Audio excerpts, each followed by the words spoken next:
ನಮಸ್ಕಾರ ಸ್ನೇಹಿತರೆ, Padmashri life style YouTube ಚಾನಲ್ಗೆ ಸ್ವಾಗತ.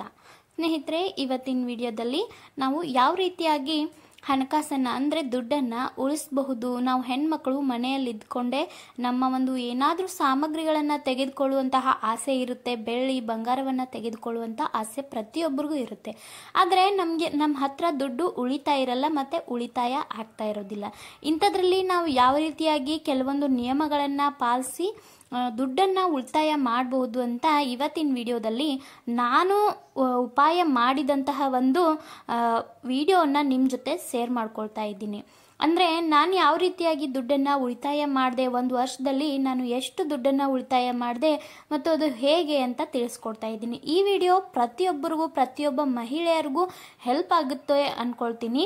ಮತ್ತು ಕೆಲವೊಬ್ಬರು ಇದರಲ್ಲಿ ಎಲ್ಲರೂ ಈ ನಿಯಮವನ್ನು ಮಾಡ್ತಾನೆ ಇರ್ತಾರೆ, ಬಟ್ ಮಾಡದೇ ಇರೋರಿಗೂ ಕೂಡ ಇದು ತುಂಬಾ ಯೂಸ್ ಆಗುತ್ತೆ ಅಂತ ನನ್ನ ಒಂದು ಅಭಿಪ್ರಾಯ.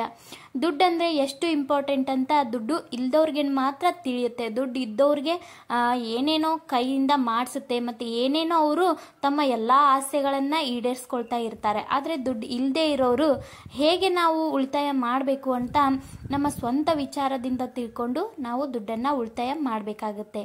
ಅದರಲ್ಲಿ ಯಾವ ಉಪಾಯಗಳು ನಮಗೆ ವರ್ಕ್ ಆಗುತ್ತೆ ಅಂತ ನಾವು ಮೊದಲು ತಿಳಿದುಕೊಳ್ಬೇಕಾಗುತ್ತೆ.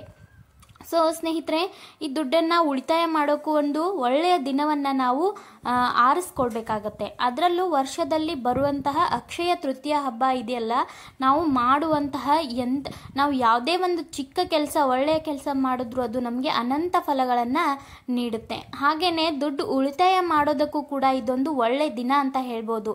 ಹೇಗೆ ನಾವು ಬಂಗಾರವನ್ನು ಖರೀದಿ ಮಾಡಲಿಕ್ಕೆ ಮತ್ತು ಬೆಳ್ಳಿಯನ್ನು ಖರೀದಿ ಮಾಡಲಿಕ್ಕೆ ಅಥವಾ ವಾಹನಗಳನ್ನು ಖರೀದಿ ಮಾಡಲಿಕ್ಕೆ ಈ ಅಕ್ಷಯ ತೃತೀಯ ನಮಗೆ ಹೇಗೆ ಅಕ್ಷಯ ಫಲವನ್ನು ಕೊಡುತ್ತೋ, ಅಂಥ ದಿನ ನಾವು ಹೂಡಿಕೆ ಮಾಡುವಂತಹ ಹಣ ಅಥವಾ ಉಳಿತಾಯ ಮಾಡುವಂತಹ ಹಣ ಅಥವಾ ನಾವು ಕೂಡಿ ಇಡ್ತಕ್ಕಂಥ ಹಣ ಕೂಡ ನಮಗೆ ಅಕ್ಷಯ ಫಲವನ್ನು ನೀಡುತ್ತೆ ಅನ್ನೋದ್ರಲ್ಲಿ ಯಾವುದೇ ಒಂದು ಸಂಶಯ ಬೇಡ. ಇದಕ್ಕೆ ನಾನೇ ಉದಾಹರಣೆ ಅಂತ ನಾನು ಹೇಳ್ಕೊಳ್ತೀನಿ. ಯಾಕೆಂದರೆ ನಾನು ಯಾವತ್ತೂ ದುಡ್ಡನ್ನು ಉಳಿತಾಯ ಮಾಡುವ ಒಂದು ನಿಯಮಗಳನ್ನು ಪಾಲಿಸ್ತಾ ಇರಲಿಲ್ಲ. ಎಷ್ಟೇ ದುಡ್ಡನ್ನು ಉಳಿತಾಯ ಮಾಡಬೇಕು ಅಂತ ಇಟ್ಕೊಂಡ್ರೂ ಕೂಡ ಅದು ಖರ್ಚಾಗಿ ಹೋಗ್ತಾ ಇತ್ತು. ಮತ್ತು ಅದಷ್ಟೇ ಅಲ್ಲದೆ ಅಕೌಂಟ್ನಲ್ಲಿ ದುಡ್ಡು ಇಟ್ಟರೂ ಕೂಡ ಎಲ್ಲಾದರೂ ಫೋನ್ಪೇ ಮಾಡೋ ಅಥವಾ ಯಾವುದಕ್ಕಾದರೂ ಎಮರ್ಜೆನ್ಸಿ ದುಡ್ಡು ಬೇಕಾಗೋ ಅವುಗಳನ್ನು ನಾನು ಖರ್ಚು ಮಾಡ್ತಾ ಇದ್ದೆ. ಹೀಗೆ ಉಳಿತಾಯ ಅನ್ನೋದೇ ನನಗೆ ಗೊತ್ತಿರಲಿಲ್ಲ. ಅದಷ್ಟೇ ಅಲ್ಲದೆ ಇನ್ನೂ ಒಂದು ವಿಶೇಷ ಮಾಹಿತಿ ಏನಂದರೆ, ನನಗೆ ಹೋದ ವರ್ಷ ಇಷ್ಟೊಂದು ಅಕ್ಷಯ ತೃತೀಯದ ಬಗ್ಗೆ ಆಗಲಿ ಅದರ ಮಹತ್ವ ಏನಂತ ಆಗಲಿ ನನಗೆ ಗೊತ್ತಿರಲಿಲ್ಲ. ಬಟ್ ಈ ವರ್ಷ ನಾನು ಅದಕ್ಕೆ ಕಂಪೇರ್ ಮಾಡಿದಾಗ ನನಗೆ ಗೊತ್ತಾಯಿತು, ನಾನು ಎಂಥ ಒಳ್ಳೆ ಕೆಲಸ ಮಾಡಿದೆ, ನಾನು ಹೀಗೆ ಮಾಡೋಕ್ಕೆ ಸಾಧ್ಯನಾ ಅಂತ ನನಗೆ ಕೂಡ ಡೌಟು ಶುರು ಆಗೋಯ್ತು. ಅಂತಹ ಒಂದು ಫಲವನ್ನು ನನಗೆ ಹೋದ ವರ್ಷದಿಂದ ಈ ವರ್ಷ ಅಕ್ಷಯ ತೃತೀಯದವರೆಗೆ ನೀಡಿದೆ ಅಂತಲೇ ಹೇಳಬಹುದು. ಹಾಗಾಗಿ ಆ ವಿಡಿಯೋನ ನಿಮ್ಮ ಜೊತೆ ನಾನು ಶೇರ್ ಮಾಡ್ಕೊಡ್ತಾ ಇದ್ದೀನಿ. ಈ ಅಕ್ಷಯ ತೃತೀಯ ದಿನದಿಂದ ನಾವು ಮಹಿಳೆಯರು ಒಂದು 10 ರೂಪಾಯಿಯನ್ನ ಆದರೂ ನಾವು ಕೂಡಿ ಇಡ್ತಾ ಬಂದರೆ ಮುಂದಿನ ಅಕ್ಷಯ ತೃತೀಯ ಅನ್ನೋ ಅಷ್ಟವರೆಗೂ ನಾವೆಷ್ಟು ದುಡ್ಡನ್ನು ಉಳಿತಾಯ ಮಾಡಬಹುದು ಅಂತ ನಮಗೆ ಗೊತ್ತಾಗುತ್ತೆ. ಹಾಗೆಯೇ ನಾನು ಕೂಡ ಹೋದ ವರ್ಷ ಅಕ್ಷಯ ತೃತೀಯ ದಿನ ಈ ಒಂದು ಉಪಾಯವನ್ನು ಮಾಡಿದ್ದೆ. ಆ ಉಪಾಯ ಪ್ರತಿಯೊಬ್ಬ ಮಹಿಳೆಯರಿಗೂ ಹೆಲ್ಪ್ ಆಗುತ್ತೆ ಅಂದ್ಕೊಂಡು ನಿಮ್ಮ ಜೊತೆ ಇವತ್ತಿನ ವಿಡಿಯೋದಲ್ಲಿ ನಾನು ಶೇರ್ ಮಾಡ್ಕೊಳ್ತಾ ಇದ್ದೀನಿ. ನನಗೂ ಕೂಡ ದೇವರಿಗೆ ಬೆಳ್ಳಿ ದೀಪಗಳನ್ನು ಅಥವಾ ಬೆಳ್ಳಿ ಆರತಿ ಮತ್ತು ದೀಪಸ್ತಂಭ ಇರುತ್ತಲ್ಲ ಅದನ್ನೆಲ್ಲ ತಗೊಳ್ಬೇಕು ಅಂತ ತುಂಬ ದಿನದಿಂದ ಆಸೆ ಇತ್ತು.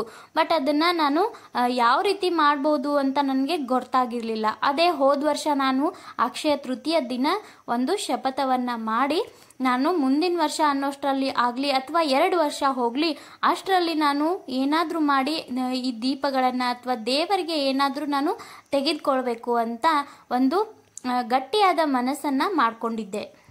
ಇನ್ನು ಹೋದ ವರ್ಷ ಅಕ್ಷಯ ತೃತೀಯ ದಿನ ಈ ರೀತಿಯಾದ ಒಂದು ಹುಂಡಿಯನ್ನು ನಾನು ಯಾವುದೇ ಮುಹೂರ್ತವನ್ನು ನೋಡಲಿಲ್ಲ, ಯಾವುದೇ ಸಮಯವನ್ನು ನೋಡಲಿಲ್ಲ ಅಥವಾ ಯಾವುದೇ ಪೂಜೆ ತಂತ್ರಗಳನ್ನು ಸಹ ನಾನು ಮಾಡಿರಲಿಲ್ಲ. ಆದರೆ ನನಗನ್ಸಿತ್ತು ಇವತ್ತು ಒಳ್ಳೆಯ ದಿನ, ಇವತ್ತು ಅಕ್ಷಯ ತೃತೀಯ, ಇವತ್ತೇನಾದರೂ ನಾನು ಮಾಡಿದ್ರೆ ನನಗೆ ಒಳ್ಳೆಯ ಫಲಗಳನ್ನೇ ಇದು ಕೊಡುತ್ತೆ ಅಂತ ಅಂದ್ಕೊಂಡು ಈ ರೀತಿಯಾಗಿ ಒಂದು ಮಣ್ಣಿನ ಹುಂಡಿಯನ್ನು ಸಾಯಂಕಾಲದ ದಿನ ನಾನು ತೆಗೆದುಕೊಂಡು ಬಂದೆ. ಟೈಮ್ ಸಹ ನಾನು ನೋಡಲಿಲ್ಲ ಮತ್ತು ಮುಹೂರ್ತವನ್ನು ಸಹ ನೋಡಲಿಲ್ಲ. ಅವತ್ತು ಅಕ್ಷಯ ತೃತೀಯ ಇತ್ತು ಅನ್ನೋದನ್ನು ಮಾತ್ರ ನಾನು ಮರ್ತಿಲ್ಲ. ಸೊ ಅವತ್ತಿನ ದಿನ ಈ ಒಂದು ಹುಂಡಿಯನ್ನು ತೆಗೆದುಕೊಂಡು ಬಂದೆ. ನಾವು ದೇವರ ಒಂದು ಪೂಜೆ ಮಾಡ್ತಿರ್ತೀವಲ್ವ ಆ ಸ್ಥಳದಲ್ಲಿ ಅಂದರೆ ದೇವರ ಕೋಣೆಯಲ್ಲಿ ಈ ಒಂದು ಹುಂಡಿಯನ್ನು ಇಟ್ಬಿಟ್ಟು, ದೇವರೇ ನನಗೆ ನಿನಗೇನಾದರೂ ಮಾಡಬೇಕು ಅಂತ ಒಂದು ಆಸೆ ಇದೆ, ಅಂದರೆ ಬೆಳ್ಳಿ ದೀಪಗಳನ್ನಾಗಲಿ ಮತ್ತು ಆರತಿಯನ್ನಾಗಲಿ ನಿನ್ನ ಒಂದು ಪೂಜೆಯಲ್ಲಿ ನಾನು ಬಳಸಬೇಕು ಅಂತ ತುಂಬಾ ಆಸೆ ಇಟ್ಕೊಂಡಿದ್ದೀನಿ. ಅದಕ್ಕೋಸ್ಕರ ಈ ಒಂದು ಹುಂಡಿಯಲ್ಲಿ ನನಗೆ ಸಾಧ್ಯ ಆದಷ್ಟು ನಮ್ಮ ದುಡಿಮೆಯಲ್ಲಿ ಅಥವಾ ನಮ್ಮ ಒಂದು ಪೇಮೆಂಟ್ ಏನು ಬರುತ್ತಲ್ಲ ಅದರಲ್ಲಿ ಹಾಕ್ತೀವಿ, ಇದರಲ್ಲಿ ಅಮೌಂಟನ್ನು ಕೂಡಿ ಇಡ್ತೀವಿ. ಆದರೆ ಅದಕ್ಕೆ ನನಗೆ ಬೇಕಾಗಿರೋದು ನಿನ್ನ ಆಶೀರ್ವಾದ ಅಂತ ಇಷ್ಟನ್ನ ಮನಸ್ಸಿನಲ್ಲಿ ಹೇಳ್ಕೊಂಡು ಈ ಒಂದು ಹುಂಡಿಯನ್ನು ಏನು ಮಾಡಿಬಿಟ್ಟೆ ದೇವರ ಕೋಣೆಯಲ್ಲಿಟ್ಟು ಇದಕ್ಕೆ ಸ್ವಲ್ಪ ನೀರನ್ನು ಪ್ರೋಕ್ಷಣೆ ಮಾಡಿ ವಿಭೂತಿ ಮತ್ತು ಕುಂಕುಮ ಎಲ್ಲವನ್ನ ಇಟ್ಟೆ ಇದರಲ್ಲಿ ನಾನು ಹಾಕಿದ್ದು 500. ಅಂದರೆ ನಾನು ಪ್ರತಿ ತಿಂಗಳು ಇದರಲ್ಲಿ ನಮ್ಮ ಹಸ್ಬೆಂಡ್ ಪೇಮೆಂಟ್ ಬಂದ ನಂತರ ಇದಕ್ಕೆ ಒಂದು 500 ರೂಪಾಯಿಯನ್ನು ಹಾಕ್ತೀನಿ. ಅದ್ರ ಜೊತೆಗೆ ನನಗೆ ಏನು ಇನ್ಕಮ್ ಎಕ್ಸ್ಟ್ರಾ ಏನಾದರೂ ಇನ್ಕಮ್ ಬಂದರೆ ಅದನ್ನು ಕೂಡ ನಾನು ಇದರಲ್ಲಿ ಸೇರಿಸ್ತಾ ಬಂದೆ. ಓನ್ಲಿ ನಾವು ಪೇಮೆಂಟ್ ಅಷ್ಟೇ ಹಾಕಿದ್ರೆ ಇಷ್ಟ ದುಡ್ಡು ಆಗ್ತಿರ್ಲಿಲ್ಲ ಅನಿಸುತ್ತೆ ನನಗೆ. ಸೊ ಅದಕ್ಕೋಸ್ಕರ ನಾನೇನು ಮಾಡಿದೆ, ಇದರಲ್ಲಿ ನಮ್ಮ ಒಂದು ಏನಾದರೂ ಎಕ್ಸ್ಟ್ರಾ ಇನ್ಕಮ್ಮು ಅಥವಾ ಬೇರೆ ಏನಾದರೂ ಕಮಿಷನ್ನು ಅಥವಾ ಹಸ್ಬೆಂಡ್ಗೆ ಏನಾದರೂ ಕಮಿಷನ್ನು ಅಥವಾ ಪೇಮೆಂಟ್ ಜಾಸ್ತಿ ಆದಾಗ ಒಂದು ಸ್ವಲ್ಪ ಹಣವನ್ನು ಅವ್ರು ಕೊಡ್ತಾ ಇದ್ರು, ಅದನ್ನು ಕೂಡ ಇದರಲ್ಲಿ ಸೇರಿಸ್ತಾ ಇದ್ದೆ. ಅದಷ್ಟೇ ಅಲ್ಲದೆ ನಾವು ರಾಖಿ ಹಬ್ಬಕ್ಕೆ ತವ್ರ ಮನೆಗೆ ಹೋಗ್ತಾ ಇರ್ತೀವಿ, ಯುಗಾದಿ ಹಬ್ಬಕ್ಕೆ ಹೋಗ್ತಾ ಇರ್ತೀವಿ. ಅದಷ್ಟೇ ಅಲ್ಲದೆ ದೀಪಾವಳಿಗೆ ಸಹ ನಾನು ಹೋಗ್ತಾ ಇದ್ದೆ. ಆವಾಗ ನಮ್ಮಲ್ಲಿ ಒಂದು ಪದ್ಧತಿ ಆರತಿಯನ್ನು ಬೆಳಗೋದು. ಅವಾಗ ಕೂಡ ನಮ್ಮ ತಮ್ಮ ಅಣ್ಣ ಇವರೆಲ್ಲ ನನಗೆ ಅಮೌಂಟ್ ಕೊಟ್ಟಿದ್ದನ್ನು ನಾನು ಎಲ್ಲವನ್ನು ತಂದು ಎಕ್ಸ್ಟ್ರಾ ಇನ್ಕಮ್ ಅಂತ ಇದರಲ್ಲಿ ಸೇರಿಸಿದೆ. ಆಮೇಲೆ ನಾವು ಯಾವುದಾದ್ರೂ ಎಕ್ಸ್ಟ್ರಾ ಇನ್ಕಮ್ ಅಂದರೆ ಅದನ್ನು ನಾವೇ ಇಟ್ಕೊಂಡ್ರೆ ಅದು ಕೂಡ ನಮ್ಮ ಜೊತೆಗೆ ಖರ್ಚಾಗಿ ಹೋಗ್ಬಿಡುತ್ತೆ. ಅದಕ್ಕೆ ನಾನು ಹಾಗೆಲ್ಲ ಆಗೋದೇ ಬೇಡ, ನಾನು ಹೇಗಾದರೂ ಮಾಡಿ ಉಳಿತಾಯವನ್ನು ಮಾಡಬೇಕು ಅಂತ ಇದ್ರೊಳಗೆ ಅಮೌಂಟನ್ನು ಕೂಡಿ ಹಾಕಿದ್ದೆ. ಆದರೆ ನನಗೆ ಅನಿಸಿತ್ತು ಇದರಲ್ಲಿ ಭಾಳ ಆದರೆ ಒಂದು ಸ್ವಲ್ಪ ಇರ್ಬೋದು ಅಮೌಂಟು, ನಾನೇನು ಜಾಸ್ತಿ ಹಾಕಿಲ್ಲ ಅಂತ ಅನಿಸಿತ್ತು ನನಗೆ. ಆದರೆ ನಾನು ಅಂದ್ಕೊಂಡಿದ್ದಕ್ಕಿಂತನೂ ಇದರಲ್ಲಿ ಅಮೌಂಟು ಜಾಸ್ತಿಯಾಗೇ ಇತ್ತು. ಇನ್ನು ಈ ಕಾಯಿನ್ಸು ನಮ್ಗೆ ದಾರಿಯಲ್ಲಿ ಹೋಗಬೇಕಾದ್ರೆ ಎಲ್ಲಾದರೂ ಕಾಯಿನ್ಸ್ ಸಿಕ್ಕರೆ ನಾನು ಅದನ್ನು ಬಳಸ್ತಾ ಇರಲಿಲ್ಲ, ಬದಲಾಗಿ ದೇವರ ಹುಂಡಿಯಲ್ಲಿ ಹಾಕ್ತಾ ಇದ್ದೆ. ಅಂದರೆ ಯಾವುದಾದ್ರೂ ದೇವಸ್ಥಾನಗಳಲ್ಲಿ ಹಾಕ್ತಾ ಇದ್ದೆ. ಅದು ಬಿಟ್ಟರೆ ನಾನು ಮನೆಯಲ್ಲಿ ಇದನ್ನು ಕೂಡ ನಾನು ದೇವ್ರಿಗಂತ ಇಟ್ಟಿದ್ದೀನಲ್ವಾ ಅಂತ ಹೇಳಿ ಇದರಲ್ಲೂ ಸಹ ಸ್ವಲ್ಪ ಕಾಯಿನ್ಸನ್ನು ಇಟ್ಟೆ. ಅದಷ್ಟೇ ಅಲ್ಲದೆ ಮತ್ತೆ ಏನಾದರೂ ಎಕ್ಸ್ಟ್ರಾ ದೇವರ ಪೂಜೆ ಮಾಡಿದಾಗ ಯಾರಾದರೂ ಮನೆಗೆ ಬಂದಾಗ ಅಲ್ಲಿ ಅಮೌಂಟ್ ಇಟ್ಟಿರ್ತಾರಲ್ವ ಆ ಅಮೌಂಟನ್ನು ಸಹ ಇದರಲ್ಲಿ ನಾನು ಸೇರಿಸಿದ್ದೆ. ಸ್ನೇಹಿತರೆ, ಹನಿ ಹನಿ ಸೇರಿದ್ರೆ ಹಳ್ಳ ಅಂತೆ. ಹಾಗಾಗಿ ಸ್ವಲ್ಪ ಸ್ವಲ್ಪ ದುಡ್ಡನ್ನು ನಾವು ಸೇವಿಂಗ್ಸ್ ಮಾಡ್ತಾ ಹೋದರೆ ನಮ್ಮ ಹತ್ರ ಹಣನೂ ಉಳಿತಾಯ ಆಗುತ್ತೆ ಮತ್ತು ನಮ್ಮ ಮನೆಗೆ ಬೇಕಾಗಿರುವಂತಹ ಏನಾದರೂ ಸಾಮಗ್ರಿಗಳನ್ನು ಸಹ ತೆಗೆದುಕೊಳ್ಬೋದು. ನಿಮಗೆ ಇನ್ನೂ ಒಂದು ಒಳ್ಳೆ ಟಿಪ್ಸ್ ಏನಂದರೆ, ನೀವು ಈ ಹಣವನ್ನು ನಿಮ್ಮ ತಿಜೋರಿಯಲ್ಲಿ ಲಾಕ್ ಮಾಡಿ ಇಟ್ಬಿಡಬೇಕು. ನೀವು ಮಂತ್ಲಿ ಇದರಲ್ಲಿ ಸೇರಿಸ್ತಾ ಇರಬೇಕು. ಅದರ ಜೊತೆಗೆ ನೀವು ಲಕ್ಷ್ಮೀ ದೇವಿಗೆ ಇಷ್ಟವಾಗುವಂತಹ ಕೆಂಪು ಗುಲ್ಗಂಜಿ ಮತ್ತು ಗೋಮತಿ ಚಕ್ರ, ಕವಡೆಗೆ, ಏಲಕ್ಕಿ, ಲವಂಗ ಇಂಥದ್ದನ್ನು ಸ್ವಲ್ಪ ಹಾಕಿ ಒಂದು ಕೆಂಪು ಬಟ್ಟೆಯಲ್ಲಿ ಕಟ್ಟಿ ಅದನ್ನು ಈ ಒಂದು ಹಣ ಇಡ್ತೀರಲ್ವ ಆ ಜಾಗದಲ್ಲಿ ಅದರ ಪಕ್ಕದಲ್ಲಿ ನೀವು ಆ ವಸ್ತುಗಳನ್ನು ಇಟ್ಟರೆ ಲಕ್ಷ್ಮಿ ಮನೆಯಲ್ಲಿ ಸ್ಥಿರವಾಗೂ ಸಹ ನಿಲ್ತಾಳೆ. ನನಗೆ ಇಷ್ಟೊಂದು ದುಡ್ಡು ಉಳಿತಾಯ ಆಗಿ ನನ್ನ ಕೈಗೆ ಸೇರಲಿಕ್ಕೆ ಆ ಒಂದು ನಿಯಮಗಳೇ ಕಾರಣ ಅಂತ ನಾನು ತಿಳಿಸ್ಕೊಡ್ಲಿಕ್ಕೆ ಇಷ್ಟಪಡ್ತೀನಿ. ಏಕೆಂದರೆ ನಾನು ತಿಜೋರಿಯಲ್ಲಿ ಅವುಗಳನ್ನು ಇದ್ರ ಜೊತೆಗೆ ಇಟ್ಟಿದ್ದೀನಿ. ಅದಷ್ಟೇ ಅಲ್ಲದೆ ನೀವು ಶ್ರಾವಣ ಮಾಸದಲ್ಲಿ ಅಥವಾ ವರಮಹಾಲಕ್ಷ್ಮಿ ಹಬ್ಬದಲ್ಲಿ ಅಥವಾ ಏನಾದರೂ ಪೂಜೆ ಪುನಸ್ಕಾರ ಮಾಡಿದಾಗ ದೇವರು ನಿಮಗೆ ಬಲಭಾಗಕ್ಕೋ ಹೂವನ್ನು ಕೊಡ್ತಾ ಇರ್ತಾನೆ. ಆ ಸಮಯದಲ್ಲಿ ಆ ಹೂವನ್ನು ನೀವು ಮಾರನೇ ದಿವಸ ತೆಗೆದು ಎಸೆದ್ಬಿಡ್ತೀರಿ. ಬಟ್ ನಾನು ಒಂದು ಹೇಳೋದಾದರೆ ನನಗೆ ಅದು ಕೂಡ ತುಂಬಾ ಒಳ್ಳೆ ಫಲವನ್ನು ಕೊಟ್ಟಿದೆ.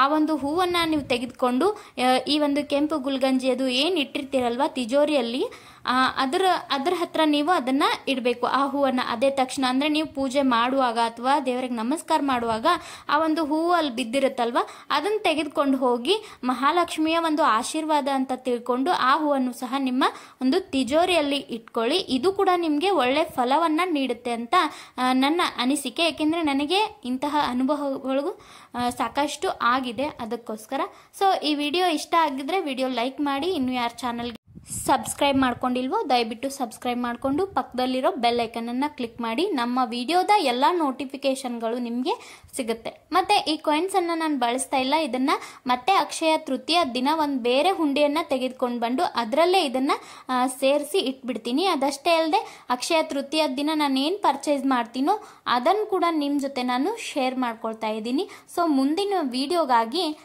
ಕಾಯ್ತಾ ಇರ್ತೀರಿ ಅಂತ ಅಂದ್ಕೊಳ್ತೀನಿ. ಓಕೆ, ಒಳ್ಳೆ ವಿಡಿಯೋ ಮೂಲಕ ಮತ್ತೆ ಸಿಗ್ತೀನಿ. ಹೋಗಿ ಬರ್ತೀನಿ. ಬಾಯ್.